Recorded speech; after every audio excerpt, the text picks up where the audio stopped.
we're going to go ahead and get started. We're joined by a special guest today, who in my opinion needs no introduction, a guy who's won 72 National Series wins, or has 72 National Series wins, 28 in the NASCAR Cup Series, named one of NASCAR's 75th greatest drivers, and now part of NASCAR's Hall of Fame class of 2025, Carl Edwards. Carl, thank you for joining us today. If you could go ahead and get us started, could you please describe the feelings, the emotions, everything from when you got that first initial phone call that you were voted into the Hall of Fame? All right. First, I gotta just say it's the neat. Hey, Bob, the neatest, like this whole thing. I mean, for the fact that Rianne is doing this, I mean, she used to come up as like a 9-year-old kid to the autograph table at these races, and like to see your face. I think that just it's a good example of how I feel about this whole thing. I mean, I stepped away from the sport. Obviously, I did it because I didn't think that was, at that time, that's not how the best way I wanted to spend my life. I wanted to focus on my family and go do all of these things outside of the sport. But the longer I've been away, I appreciate the sport more and more. Last year, just the honor of being part of those 75 drivers, it shocked me at how much fun it was to come back to Darlington to be a part of that. And I guess what I'm trying to say is the longer I am away, the more I appreciate it. And this honor is over the top. I did not expect this in any way. I was shocked. I actually wasn't available at 4 p.m. when they announced it because I thought there's no reason to be. And it's been a huge deal to me, much bigger than I ever would have expected. All right, we are going to open it up to questions. If you have a question, raise your virtual hand. I'll try to get to as many people as I can with the allotted time that we have with Carl. Let's go ahead and have Bob kick it off for us. Hey, Carl, how many of the countries behind you have you been to since you retired? Okay, yeah, so we could do a little, actually, we took a boat from here all the way across, all the way to the boot heel of Italy, which was really cool. I got to be the captain on that, which was a huge responsibility, but we've been to a bunch of countries. We traveled a ton, and that's been really amazing. You know, you guys are in the sport every day. Everybody in the sport knows what it takes.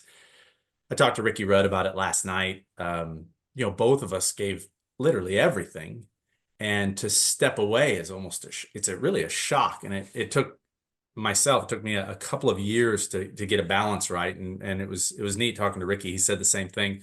But yeah, it's been great. I just feel like that the last few years have been wonderful.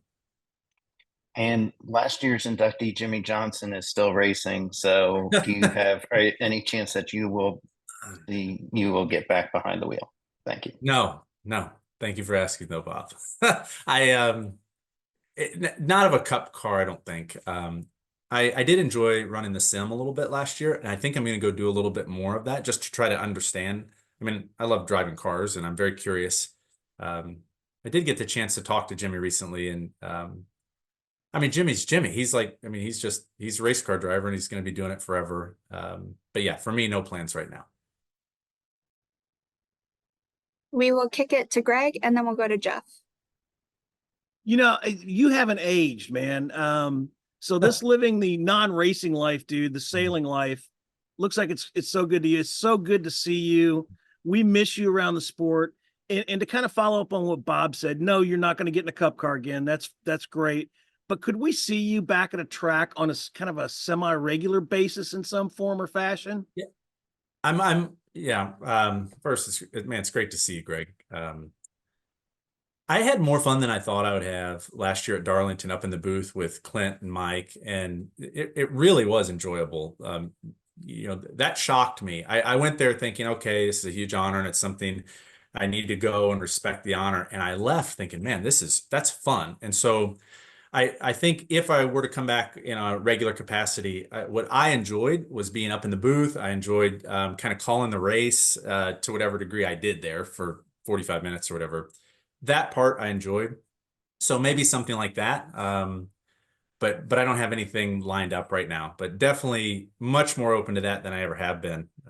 Like I said, I had a good time. Part of that was I know when I was in the military and I'd be away from my kids when they were younger and they were 4, 5, 6, and 10, and those ages, it was tough. I mean, my God, those little babies now of yours are soon going to be Yeah. teenagers. Yeah. Is that kind of helping fuel this? Yeah, I want to get back on a semi-regular basis, maybe not in a car, but in some other capacity. Yeah, I really, you know, you guys are all, everybody's working on something. You know, we talked about this earlier today. Just everybody's got a project, something that's driving them forward. And for me, for 20 years of my life, it was racing. That's all I wanted to do. It's all I thought about. And I felt like, you know, all these blessings were just laid at my feet, this path. You know, the guys at the dirt track, Mike Mittler, Jack Roush, you know, Joe Gibbs, all the wonderful people. And then when I woke up one day and I said, hey, like there's some serious other things, you know, my life, the things that are laid in front of me, the things that no one else will do, you know, that's to be the best husband I can be, the best father I can be, you know, to steward, you know, all the things that have been given to me. And so that's what I've been doing the last 7 years. But you're right, Greg, if as time goes on, I mean, you know, there's a whole nother world after, you know, hopefully after successfully raising kids, and who knows, but yeah, definitely I have a little more time and attention and bandwidth now. Thanks, pal. It's really good seeing you. I hope to see you Yeah. again in the future. Thanks. Jim Utter, what's up? Go ahead, Jeff. Unbelievable. Hey, Carl, you know, you said that you weren't available because you just didn't even anticipate this and you were shocked. So why were you so surprised? Why didn't you think that this was a possibility?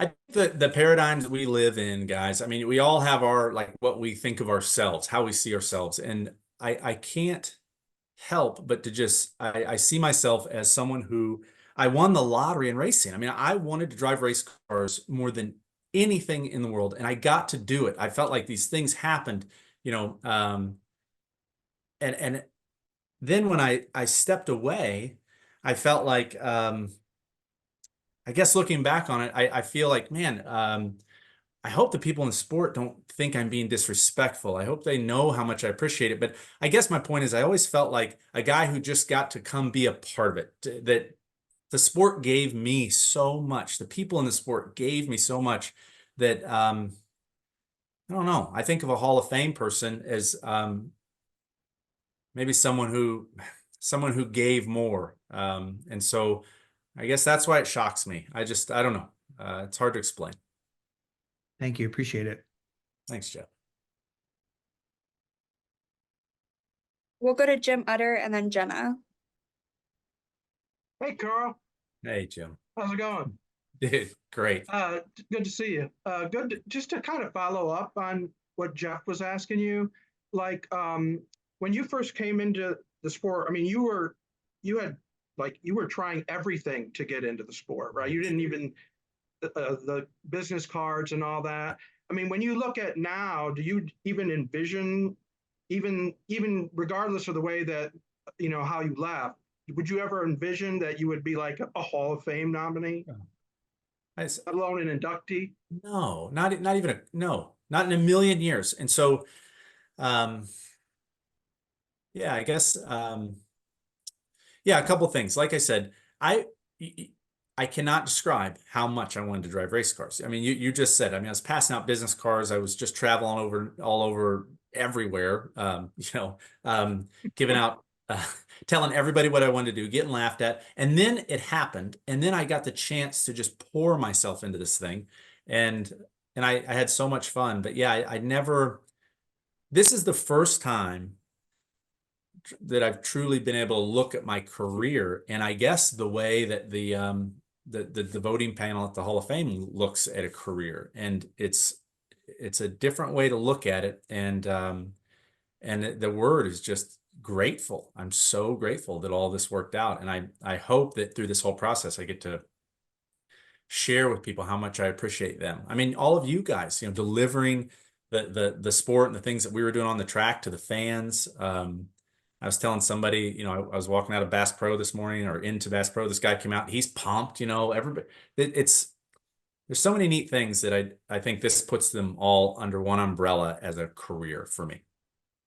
And does a moment like this, and I think we or others have asked you this before, but does this, a specific moment like this, make you have the what if thoughts, or are you well past that now? Um, I mean, there's all like I'm a competitor. You're always thinking about ways that you could be better or could have done better. But for me, Jim, I mean, literally, I feel like some sort of plan got laid out for me. Now I see, it's probably, definitely by God. I wouldn't change a thing. I mean, it's awesome. I wouldn't go back. I wouldn't, have one more point in that tie with Tony Stewart. I wouldn't change anything in 2016. I mean, I feel just like completely blessed. Things are great. And so no regrets. Of course, I'd like some more trophies, but I wouldn't change anything. Thanks very much, Carl. Good to see you. Hey, thanks, Jim. Well, you, Jenna. Hey, Carl, I got two questions for you. The first one is, you've mentioned several times you spent 20 plus years trying to be a race car driver. And it was your whole goal and your whole life and your whole dream. And then one day you just walked away from it. What do you do to fulfill that competitive need in you? And why do you not want, you devoted all this time trying to be a race car driver. Why do you not want to get in a car again and do it anymore? Okay, thanks for asking, Jenna. I'll answer them in reverse. So the second question. So the reason I don't get into a car now and go do it is because I absolutely respect how tough it is. I know how tough it is. And so to go do it as a fun thing, I have fun personally trying to do very well at things. And so to go do it as a fun thing, I don't think I would be as good as I should be. And second, there's real risk involved. And, that's one of the things that I think, I touched on a little bit when I stepped away, but it's a serious thing. I mean, the head injuries and the potential for, long-term stuff there. I don't feel like that risk is the best thing for me now. The first question, what do I do to fill that drive? I'm a very driven person. I'm trying to just literally be the best husband, the best father I can be. And then for me, I really like I like a little bit of a competitive challenge. So I've been practicing jujitsu a bunch. That's been a lot of fun. Done a couple competitions. They terrify me. So when I really need a challenge. Have you won any? What's that? Have you won any jiu-jitsu Yes, competitions? yes, Of yeah. course, But of course. I learned way more from the ones I've lost. But yeah, so that's really fun. And that's kind of, really helped me to stay in tune with, an a challenge, a physical thing that's difficult with other people. And so that's been good.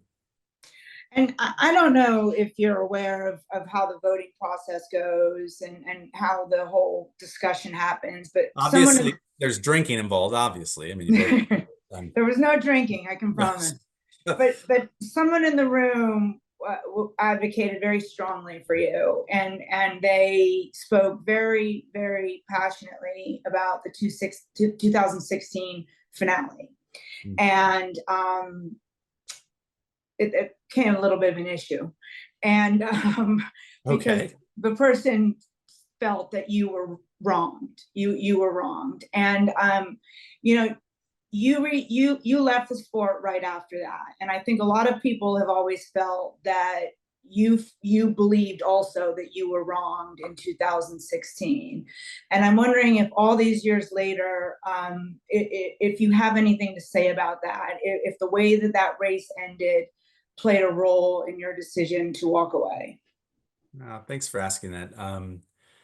Definitely, I would rather not have had a caution come out. But you never know the outcome of that. And like I said to Jim Utter, I wouldn't change a thing. I doubt, I think things would have been a lot different if we would have won that championship. And I really like how things have gone since then. So I wouldn't change it. As far as the bigger picture, though, I mean, I think what you're really asking is, was I very frustrated at how NASCAR ran that event? And I can answer that by saying NASCAR is in the business of creating a sport that serves the fans. And I know from some conversations that were private that NASCAR is doing the very best they can to do that. And I respect that. The outcome for me at certain points in my career, that race is a good example. I did not like it. But I 100%, I respect the sport. I respect the people that run it. It gave me a life and opportunities that I could never have imagined. But as far as being an impetus for my stepping away, I'll go right back to what I said, not clearly enough when I did it, obviously. I just needed time. I realized I woke up and right towards the end of my career, I realized I'm not spending any time doing really anything other than racing. And that time I never get back. Two, I really felt that I had done everything I personally wanted to do in the sport. We talked about jiu-jitsu. I felt like I was a black belt at racing. I understood basically that I was the best that I could be.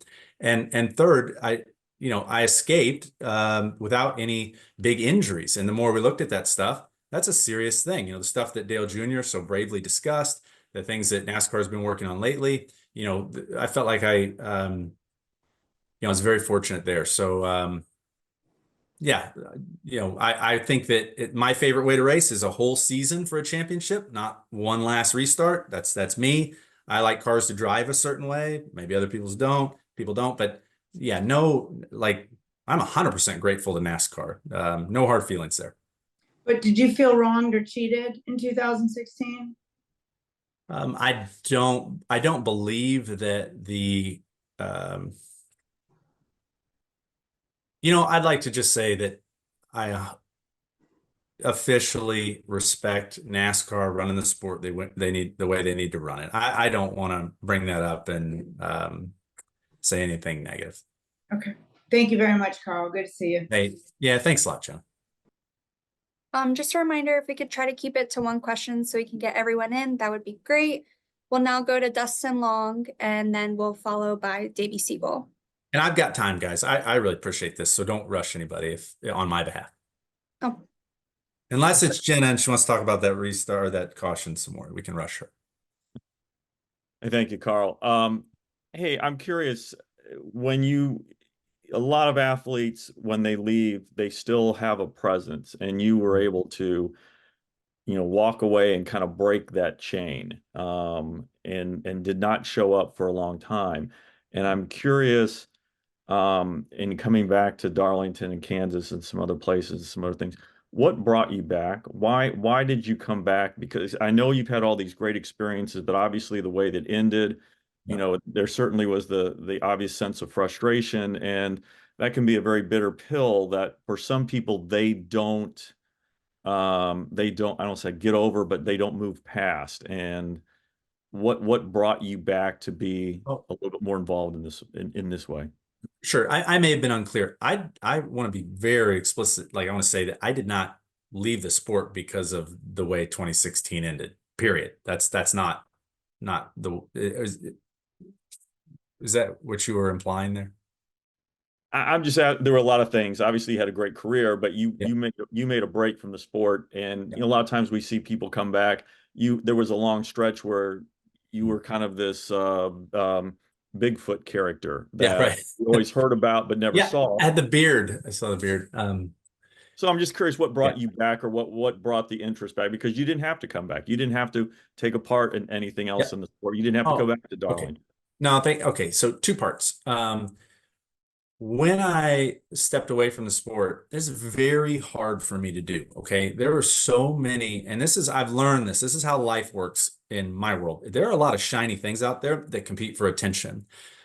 What I realized, though, there are very few things, all of us on this call, there are certain things that if you don't show up, nobody else is going to do. Okay. And so for a large part of my career, I felt like I needed to show up and I needed to be in that seat driving those race cars. I felt like that's what I was supposed to be doing.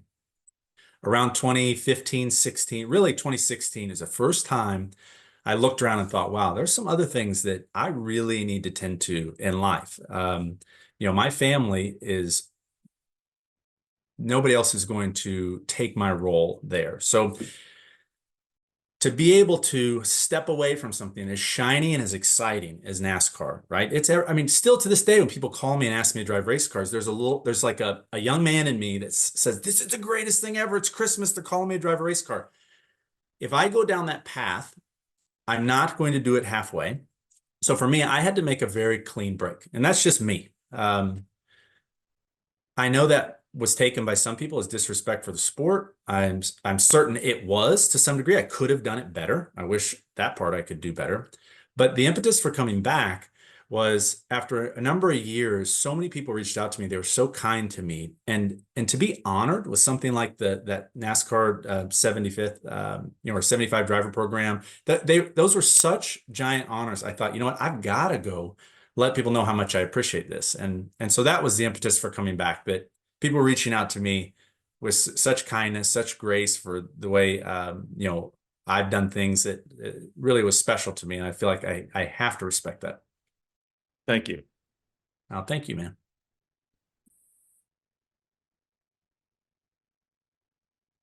Go ahead, Davey. Thanks, Rianne. Hey, Carl, thank you for the Hey. time. That's cool. How much do you watch and listen and pay attention to kind of the inner workings of what's going on a week-to-week basis in the sport nowadays? And if you do pay enough attention to it, is there somebody that's caught your eye and you think can, really do something, or maybe even reminds you of yourself? Oh, man. I don't pay a ton of attention, but a couple people have really stood out to me. Dave Rogers and Denny Hamlin and all the stuff they're doing is really interesting to me, how much success they're having. I've heard some behind the scenes stuff about how hard Denny's working, how much that's paying off. And that's really neat to see a guy, I have to admit, like I'm an older guy now, so I see somebody like that doing it. It's fun to watch, at that level. Justin Marks at Trackhouse is someone who the last 5 years or so, I've get to know him a little bit better as a friend and watched how he does things. And I'd say that's the person that stands out to me in the sport that, really is just, he's moving forward. He's doing it the right way. He cares about the sport. He tries to do things right. And I'd say that's the person that, really, I'm just glad to be able to keep in touch with the most. Thank you. Perfect. We'll go to Claire and then Kelly.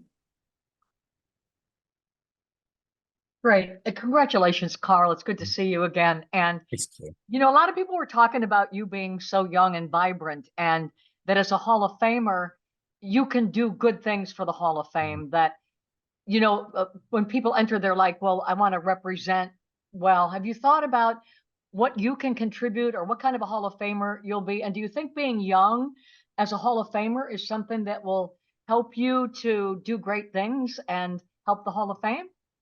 Yeah, it's so good to see you, Claire. It's Thank you. yeah, we had a lot of fun together after the races doing those interviews.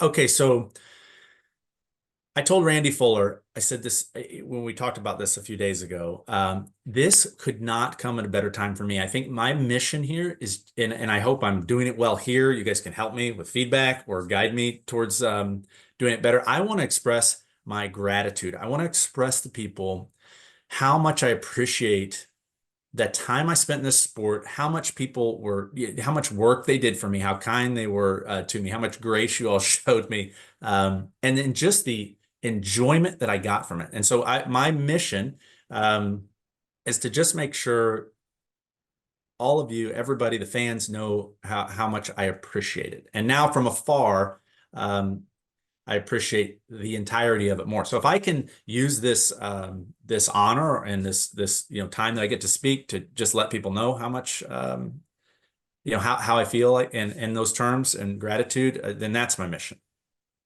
Good to see you again, Carl. Congratulations. Thanks, Claire. Yeah. All you, Kelly. Thanks, Rianne. Hey, Carl. Thank you. You talked earlier about the perspective you've had on the sport since you've been away the last couple of years. What about your career, and how much have you thought about your career since you left? And in a way, does this kind of officially give you closure, or kind of close the book on it now going into the Hall of Fame? Okay, man, that's actually a good question. No, it doesn't close the book. What it does for me, and I didn't expect this at all. I mean, it opens the book. It makes me remember and realize and put into perspective what I was just trying to describe imperfectly, I'm sure.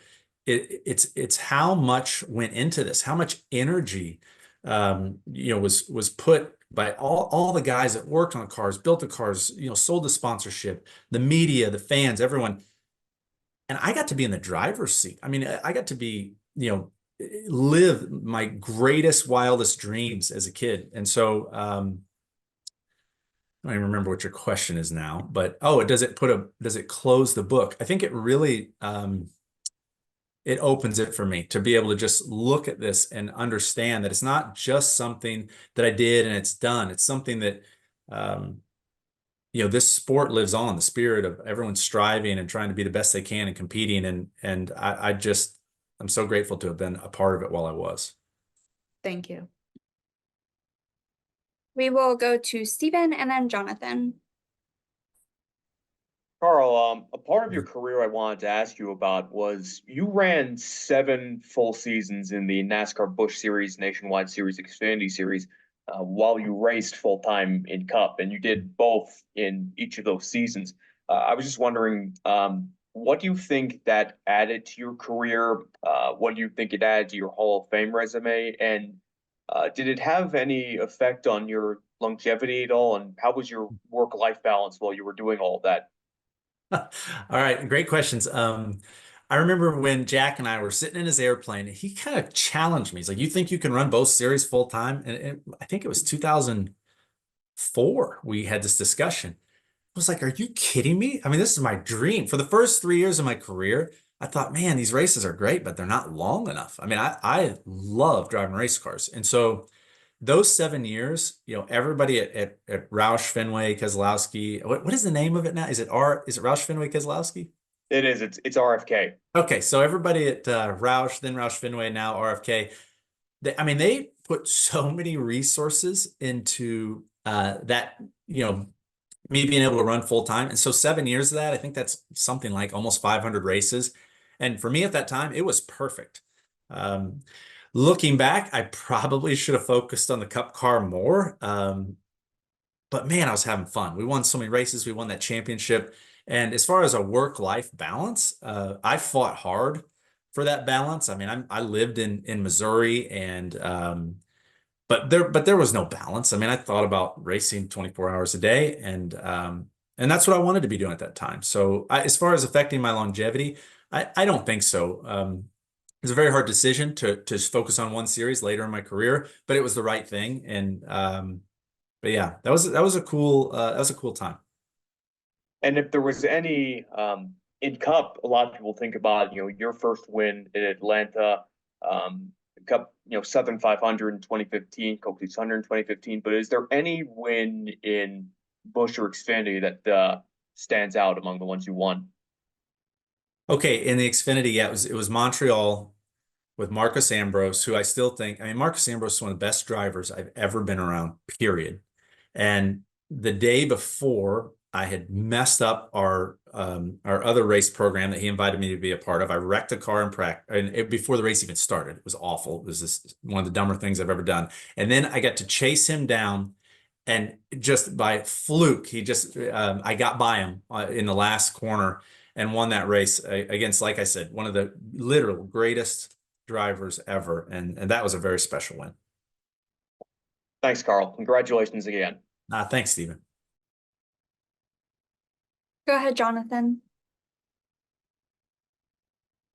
Thank you very much. Carl, Jonathan Field, racing experts here. I got to ask you, expectations versus reality when it comes to retirement. What did you kind of think of retired life would look like, going into it versus how it actually has been? So at first I thought, man, I've got a lot of free time. And that was interesting. And it was very odd to not be going to the racetrack. But after I felt, and I was just mentioning to someone, I got the chance to talk to Ricky Rudd last night, and we both felt the same way. It's like you hopped off of a bullet train, and things change. But now, after a number of years, I really I'm very grateful to the time I spent in the race car and the time I spent around NASCAR, because it allows me to apply a lot of those principles and strategies for success and all these things now that, albeit are much calmer, they're just as important. So I guess the point is a little bit of an adjustment period, but now everything's running pretty smoothly, and somehow I've filled all my time, and I feel just as busy, but just on different stuff. And when you watch races nowadays, who are some younger drivers that kind of stand out to you? Well, I think they're all younger. But I don't know. It seems different now. It seems to me, just watch, it seems really aggressive, a lot different in the sense that the championship is determined, it's a really short championship season towards the end of the year.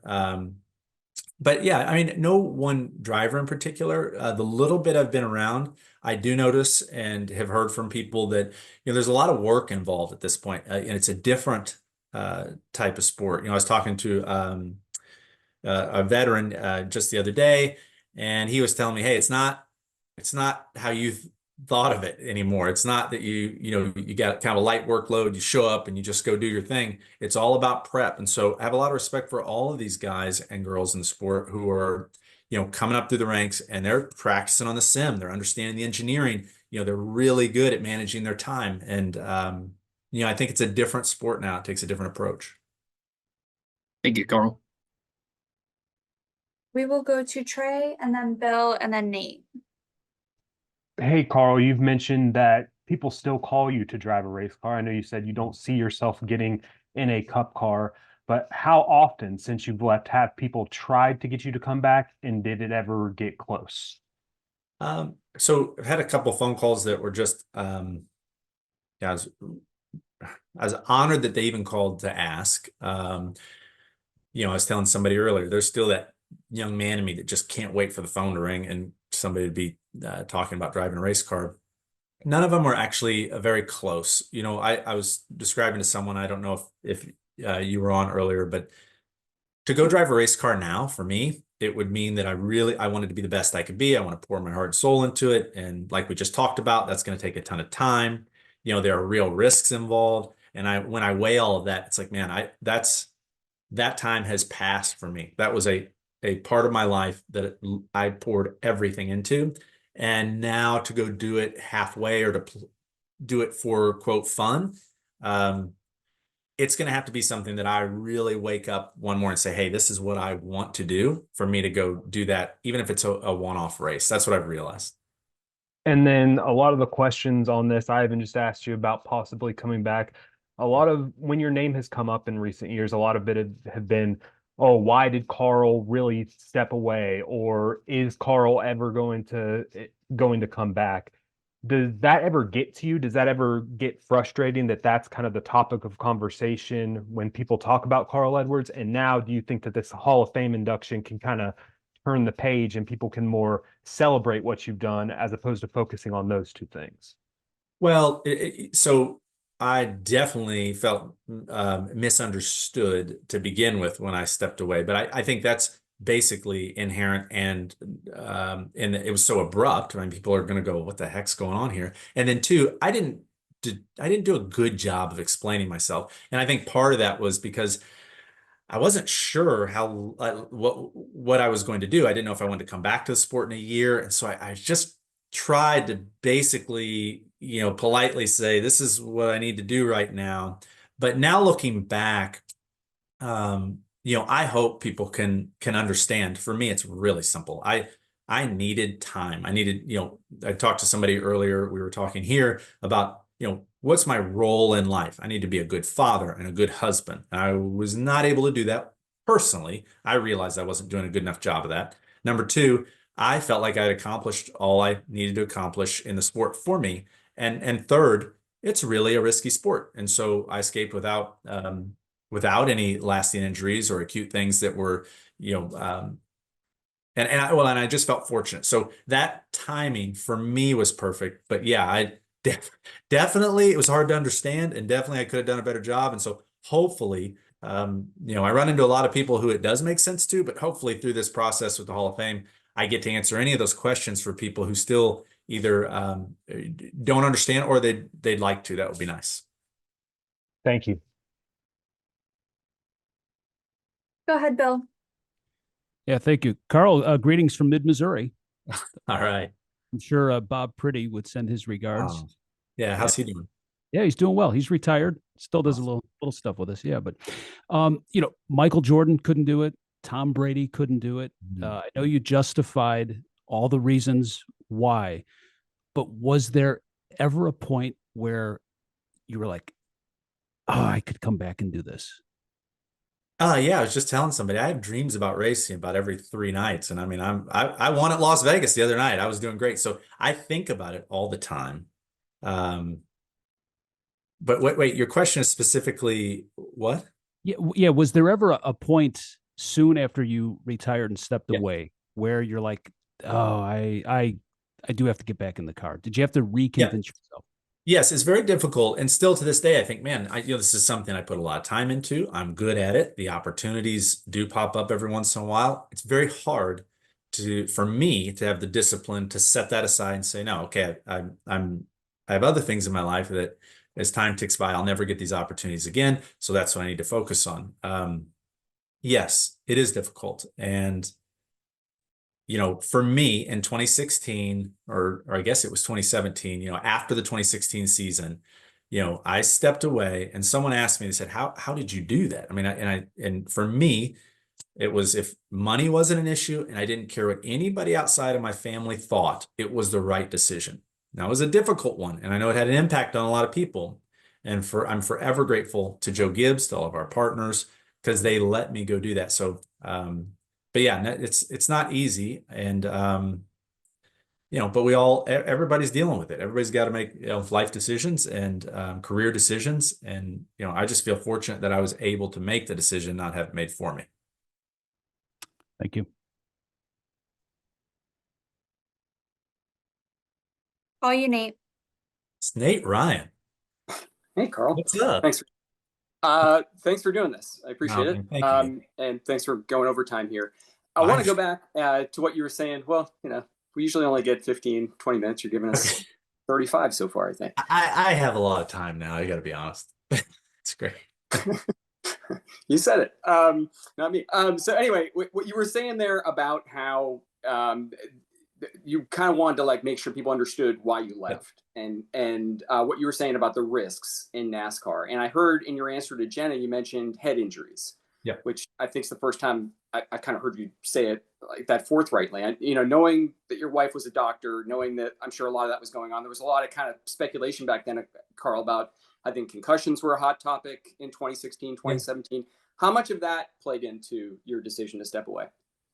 Yeah, that was definitely a part of it. And that's the part of it that that you can't mitigate, right? So if a person's going to go participate in something that has those risks, I mean, those risks are there, period, whether you take it seriously, whether you don't. And so yeah, for me, that was a big part of it. I mean, I felt like I was so fortunate, all the safety stuff that, the part of my career, the largest part of my career, involved Hans devices and safer barriers and all of this data. And so I felt like I was very fortunate to be a part of the sport when it was safe.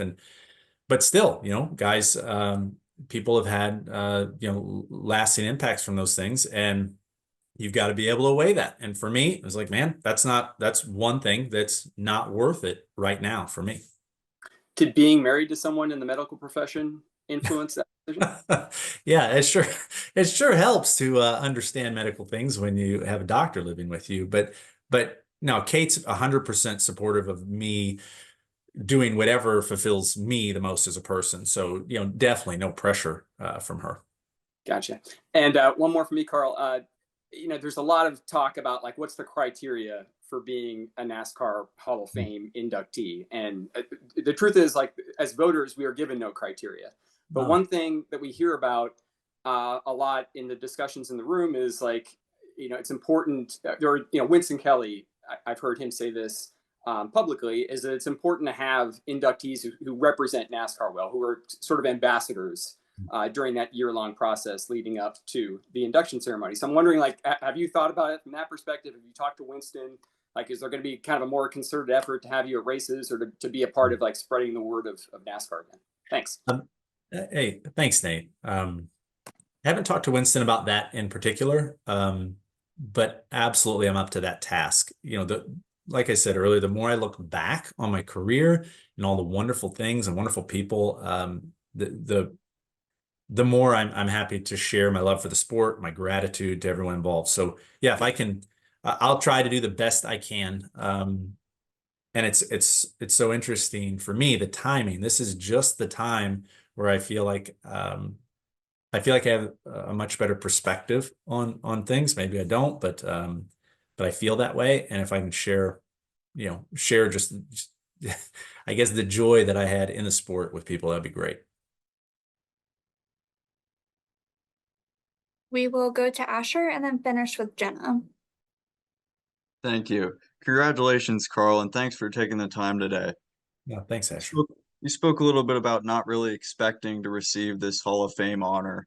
Where were you? What were you doing when you got that call? How did that sort of unfold? And did the unexpected nature of it maybe first make you think someone was messing with you? Yeah, so it was very unexpected, and so much so that I just wasn't even, I was in the air at 4 p.m. when I was supposed to be by my phone, obviously. And but I thought about it that morning. Amber Wells from NASCAR or from the Hall of Fame, sent an email and said, just where will you be at 4 p.m. just in case. I thought about it and I thought, man, I can't build my day around that because it's not going to happen. And then I landed at about 6 p.m. and my wife said, you need to check your phone. And I called Randy Fuller and I was just blown away. So I knew Randy wouldn't mess with me like that, but yeah, just I was shocked, and I still am, at how much it means to me. I mean, a lot of you have been around me a lot. You probably know me as well as anybody in the sport, but I don't know. I wasn't expecting to feel this way. It's very humbling. Thank you. Congratulations again. Hey, thanks, Asher.